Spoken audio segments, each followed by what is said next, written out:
So we finally got pictures of it. Mos Eisley Cantina has been one of those LEGO sets that everybody has wanted for a long time. We've had it in mini versions before, but nothing as grandiose as the full cantina itself in one set. So imagine people's excitement when we found out we were getting a full-on cantina set in the Master Builder line, similar to the Diagon Alley set we've just had. Well, stay tuned to the end of this video because you'll find out my opinions on the new Mos Eisley set compared to the Diagon Alley set, which I actually already own, and whether I'm going to be buying the new Mos Eisley set. So when deciding to make this video, I wanted to focus on a lot more controversial topics of the new Mos Eisley set. Rather than just give my opinions, I want to factor in other sets as well as the price. Something I think a lot of YouTubers are failing to mention, and especially if you're a fan of both Harry Potter and Star Wars, which is the two of the sets that you should buy, considering they're going to be around the same price point. This led me into analysing a lot about the sets, but considering all we know about Mos Eisley, being it the pictures of it closed and open, what are the pros and cons of the set compared to a set like Diagon Alley? As a fan of both series, in probably the same regard, I seem to own a lot more Harry Potter sets than I do Star Wars, and I think there's a good reason for this. Now don't get me wrong, some of the Star Wars sets that have come out I do have my eye on and do seem really good. The problem I have with them is some of the sequel trilogy stuff just does not seem worth the price. Therefore, me choosing not to buy that particular set,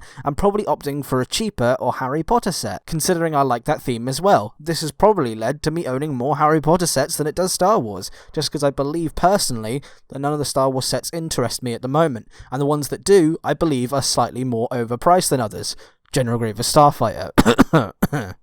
This has led to me buying some of the smaller Star Wars sets as opposed to the larger ones, but the licensing fees just makes the sets a lot more money than they need to be. Stuff like Luke's Landspeeder and Obi-Wan's hut, the two sets that I did actually buy, still costing around £25 to £30, is still ridiculous considering the piece count. Yes, the models look really good, and I'm not trying to shit on Star Wars. The problem I have with them is that I just don't feel that they're as good as some of the Harry Potter sets, which again is I think the reason that I now own more Harry Potter sets than I do, say, Star Wars sets. This led to me weighing up the differences between Mos Eisley and Diagon Alley, with the results being actually quite surprising. We'll start off with something simple, the price. The price of Diagon Alley is $400, with Mos Eisley Cantina rumoured to be around the $300 and $350 mark. I'm going to be working in dollars because most of my audience is American. But then if we take those prices and we convert them into pieces, Diagon Alley has 5,455 pieces. And considering the scale of the set, $400 doesn't actually seem that bad. Now let's take that same concept and look at Mos Eisley. We'll just estimate that the set is going to cost $350, as I reckon it will be that sort of mark rather than the $300, just based on licensing fees and the size of the set. And considering that this is one of the most iconic scenes in Star Wars, I think LEGO will bump it up, because they know how popular this set will be. This would mean that you're getting just over 3,000 pieces for a $350 set. Comparing that to Diagon Alley, you're going to get 2,000 more pieces for an extra $50. Now that's a lot of pieces, and considering that both sets are now using bigger pieces, i.e. Diagon Alley using base plates and like those big dish pieces that you got on Obi-Wan's hut and other previous Star Wars Tatooine sets, you can't really use the excuse that Mos Eisley is going to have bigger pieces, therefore the price is going to be a little bit higher. However, a pro I see for the Mos Eisley set, it's going to be a nice in-between in the market right there, where it's a slightly bigger set than these $100 sets, but you're not going crazy like $700 for things like the Millennium Falcon and the Star Destroyer. So if you are a pure fan of Star Wars and not things like Harry Potter, I see this being a really nice set for you to actually buy. You just kind of got to suppress in the back of your mind that LEGO are ripping you off slightly on the piece count. Again, another pro I have with this set is that it can connect to other sets, well complemented with things like Luke's Landspeeder and the Obi-Wan hut, but if you've not got one of those, that's an extra $50 that you're spending, which would then put this set up to $400, which then you might as well buy Diagon Alley. Do you see the point I'm trying to make here? Now this leads me to the cons that I have with the set, and this is my own sort of personal opinion, and some of you may disagree, but here are the problems that I have with the sets, including Diagon Alley as some of them as well. One of the things we're going to start with is Mos Eisley, and I think the minifigure collection is not great at all. The count is really good. I'm really happy the fact that we're getting 21 figures. The thing I'm not happy about is the minifigure selection. Now you take 5 of those slots on just the basic characters that we've seen countless times. Based on the pictures from what we can see, they're not going to exactly be unique variants of these figures. Figures like Obi-Wan, Luke, R2-D2, C-3PO and Han Solo, even Greedo, are pretty much going to all be the same variants that we've had before, which makes at least these figures completely non-exclusive, which kind of puts a dampener on the set in my opinion. Things like the Millennium Falcon at least came with 2 very, very nice exclusive Han and Leia figures, and that's the type of quality I would want to see in a set this big.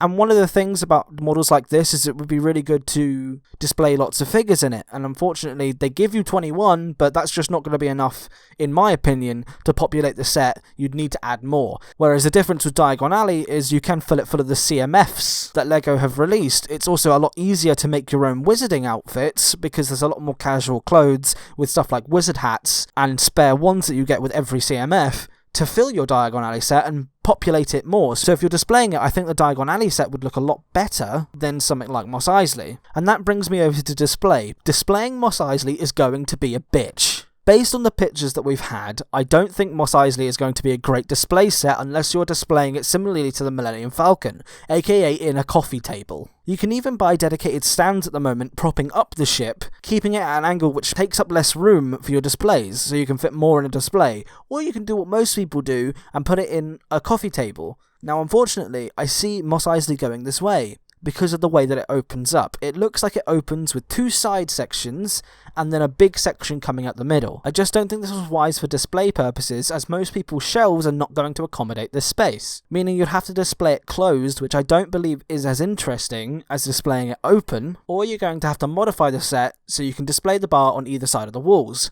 Now this might be the way that it works, and I don't know just yet, which would be an easy fix for this solution. However, I still think it would be difficult to display even if it did this. I just feel like we're going to get a lot of people complaining how difficult it is to display in the future, but we'll see on September 16th. Another thing I believe on Diagon Alley is one-upped from the Mos Eisley set is the fact that it's lots of different buildings with lots of different play features. Now, as you know, I am not one for play features on this channel, but having a different room to store your figures in is a good feature. So depending on how you want to display the set, either frontwards or backwards, you have a cool place for minifigures to go. Now personally, I like to display my Diagon Alley with the buildings facing forward, meaning I can have characters from the set and additional CMF series going along Diagon Alley as if it was from the film. Now on to the biggest con for Mos Eisley, which I think is relevant to bring up, and again, it may be controversial, and I've already kind of counter-argumented it already in this video, but the main problem I have with Mos Eisley is the Millennium Falcon is just better. It's one of those sets that I feel like if you just saved up a little bit more and you got the Falcon, you would feel a lot more satisfied with something like that than you would this set. Now I understand a lot of people might already have the Falcon, or they might have additional buildings that they want to put with this set, or they might want to build it into an existing diorama and it's just good to have the cantina. I understand all these arguments.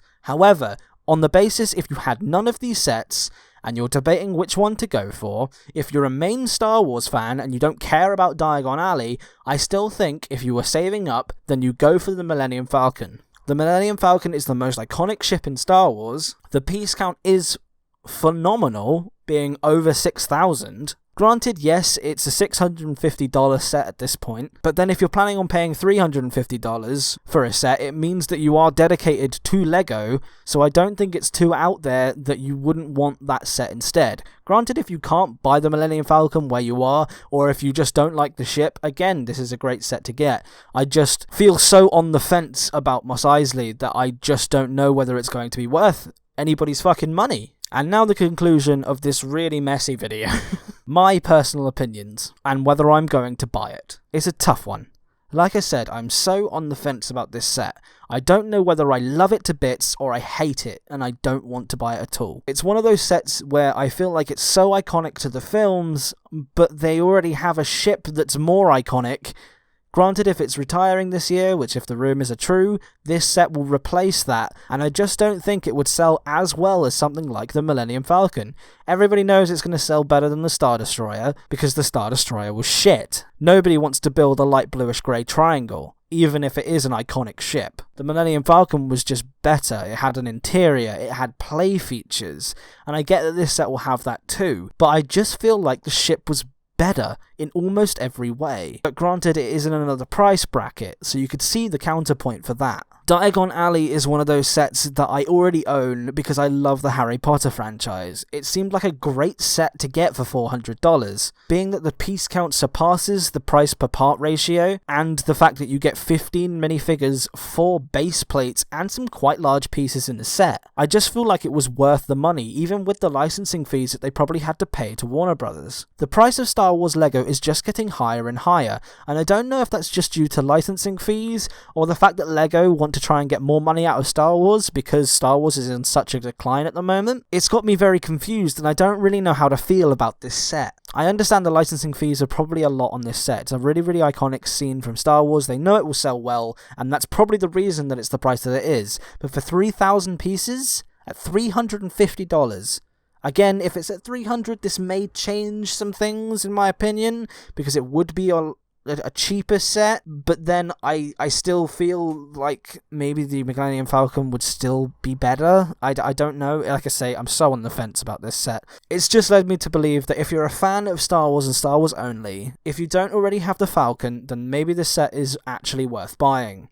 But please be aware that I believe that this set will have display issues. Not that LEGO have been bad at display issues before, but some of them have actually been really hard to display, because they don't take in mind people's display purposes. Not everybody has a coffee table that they can put a set in, and putting a set like this on the wall is not really an option, like a normal LEGO spaceship. But if you're a fan of Harry Potter and Star Wars equally, I still reckon Diagon Alley is the better set if you're stuck between the two sets. Obviously, take this opinion with a pinch of salt. The set might come out on September 16th and I might love the set. However, this is my opinions at the moment based on the pictures we've seen and the leaks that we've had. But what do you guys think? And that's the main thing. Do you think this set's actually worth buying? For those people that absolutely love Star Wars, do you think this set is worth the hype, or is it just being hyped up because it's the Mos Eisley Cantina? I'd be really interested to know your opinions on this set, and whether you message me your opinions on Twitter or Instagram, or even just the comments below. I enjoy reading all of the comments, and I have done across all of these videos, and I've replied to every single one. I love doing it, and I love interacting with you guys. So if you have opinions, please put it in the comments below. But that's been this very strange segment of... Is this worth my fucking money? If you want to see more of this series, I also did a version of this for a set I own, The Rise of Voldemort. If you like Harry Potter and you like those sets, a link to the playlist will be in the end card of this video, as well as an end card of my uploads in order, so you can watch every single one of my videos in order if you'd like to, or just go through my mocks and modifications for things like the Diagon Alley set that has just been released, and things like the Hogwarts Express Platform 9 3/4 from 2018. I've got a lot more videos planned like this, and I can't wait to do them. I will see you guys in the next video. Goodbye.